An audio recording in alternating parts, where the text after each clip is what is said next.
Hello everyone, good morning. কেমন আছো সবাই? শুনছি সবাই খুব ভালো আছো। তো আমরা এখন আছি হচ্ছে অমৃতসরে। আর দেখো আমি স্নান টান করে ফেলেছি, এখন ওই 8:30টার মতো বাজে। এরকম চুলগুলো আর কি শ্যাম্পু করেছি বলে। আজকে হচ্ছে আমরা যে হোটেলে আছি সেই হোটেল থেকে অন্য একটা হোটেলে চলে যাবো। আর এইমাত্র জাস্ট চাটা খেলাম। তো আমাদের এই জানালাটা থেকে রাস্তার ভিউটা পুরো দেখা যাচ্ছে, তো সেটাই আর কি তোমাদের দেখাচ্ছি। এই দেখো এই যে হোটেলটা দেখা যাচ্ছে না, এই যে হোটেলটা, ওই হোটেলটাতে আমরা চলে যাবো 9টার সময়। হোটেল থেকে এরকম ভিউ,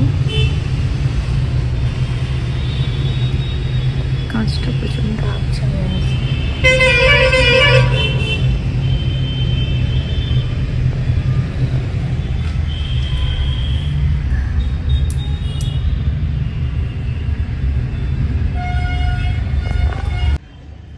তো তোমাদের তো বললামই যে আমরা এখন এই হোটেল ছেড়ে অন্য হোটেলে চলে যাব। তো আমাদের কিন্তু সব প্যাকিং করা হয়ে গেছে।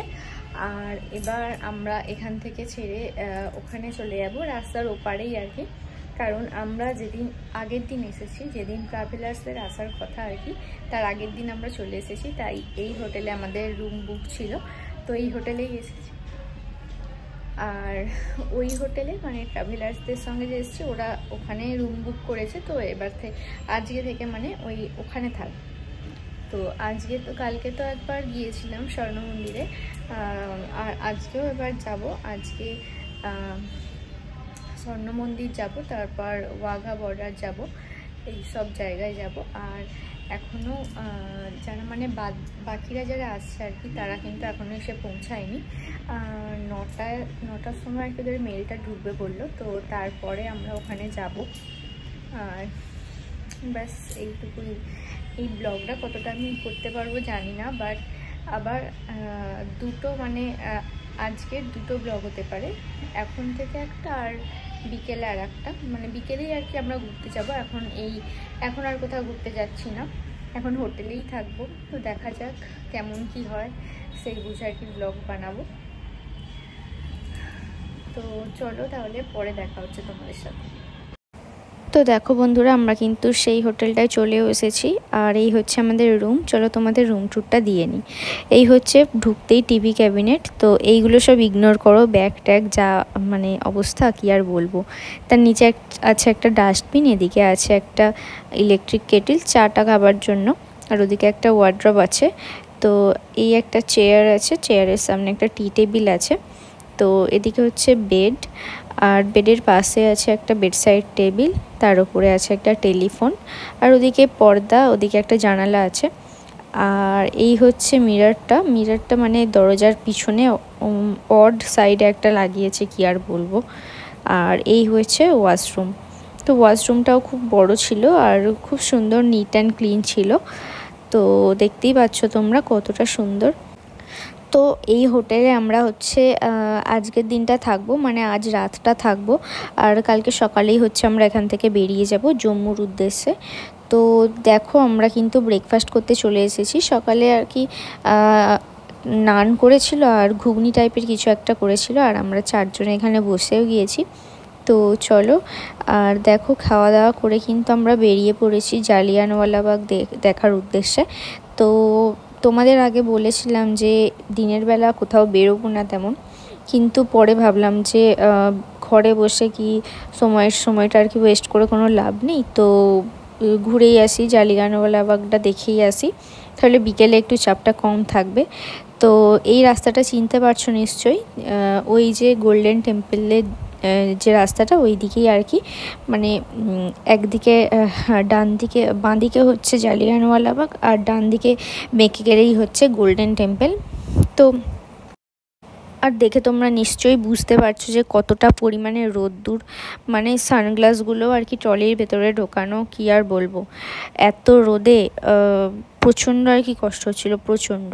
তো আমরা তো প্রথমে জালিয়ানওয়ালাবাগ খুঁজেই পাচ্ছিলাম না। তো একটা গলির ভিতর দিয়ে আর কি ঢুকতে হবে, চট করে বোঝাও যাবে না। আর ওই দেখো মোহন সিং গেট। তো একই রাস্তায় আমরা অনেকক্ষণ ধরে ঘুরে ঘুরে তারপরে আমরা কিন্তু অবশেষে জালিয়ানওয়ালাবাগ দেখতে পেয়েছি। তো চলো তাহলে সেখানে যাওয়া যাক।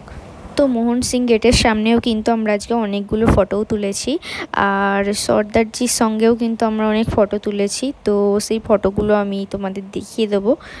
তো এখন চলো তাহলে যাওয়া যাক। আর এই যে দেখো, এই হচ্ছে জালিয়ানওয়ালাবাগের গেট, মানে একটা সরু গলির মতো আর কি, তোমরা চট করে কিন্তু বুঝতেও পারবে না। আর হ্যাঁ, এই যে ভাস্কর্যগুলো তোমরা দেখতে পাচ্ছ, এগুলো সবাই বলছিল যে রিসেন্টলি করা হয়েছে, নাহলে এখানটা পুরো ফাঁকাই ছিল। তো যাই হোক, খুবই ভালো লাগছে দেখে। আর ছোটোবেলায় বইয়ে যে যে ইতিহাসগুলো আমরা পড়েছি সেগুলো আর কি চোখের সামনে ফুটে উঠছে।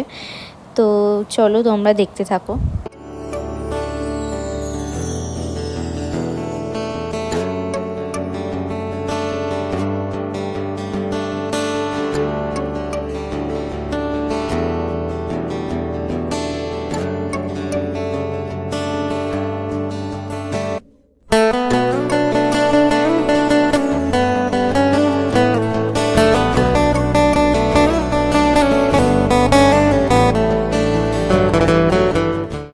আর এই যে দেখো, এটা হচ্ছে একটা মিউজিয়াম। তো ফার্স্টে আমরা এই মিউজিয়ামটা ঘুরে নেব, তারপর বাকি জায়গাটা ঘুরে তোমাদেরকে দেখাবো।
this land of Jallianwala, the soil had become red with the blood of those innocent souls who were shot in cold blood on 14 April 1990, that General died with his British soldiers on the sacred day of Vesak.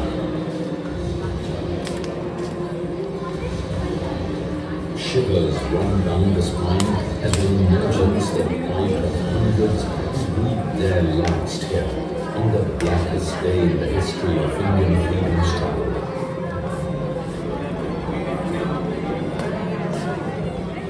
The massacres of the innocent, the brutalities of martial law, along with the killings of Punjabis in Gujranwala and Lahore by the British, the blackest chapters in the history of British rule became an inspiration for all Indians to fight for their liberation. The spirit of nationalism instead of তো museum তো ঘোরা আমাদের হয়ে গেল, আর কেমন লাগলো সেটা কিন্তু অবশ্যই কমেন্টে জানিও। আর এখানটা ছিল একটা ফোয়ারা টাইপের, আর সামনেও অনেকটা জায়গা নিয়েই আর কি এটা আছে আর কি। जाने क्या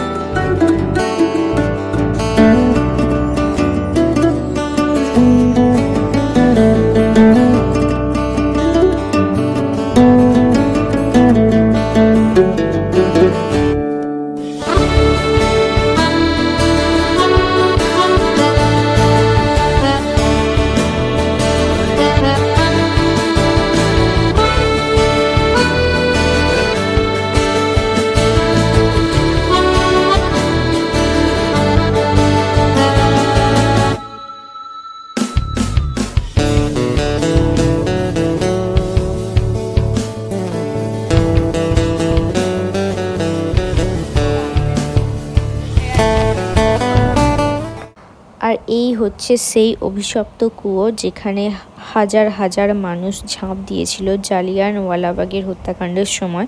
তোমরা সেটা সবাই নিশ্চয়ই বইয়ে পড়েছো, তো দেখেই কেমন একটা গায়ে কাঁটা দিয়ে উঠছিল।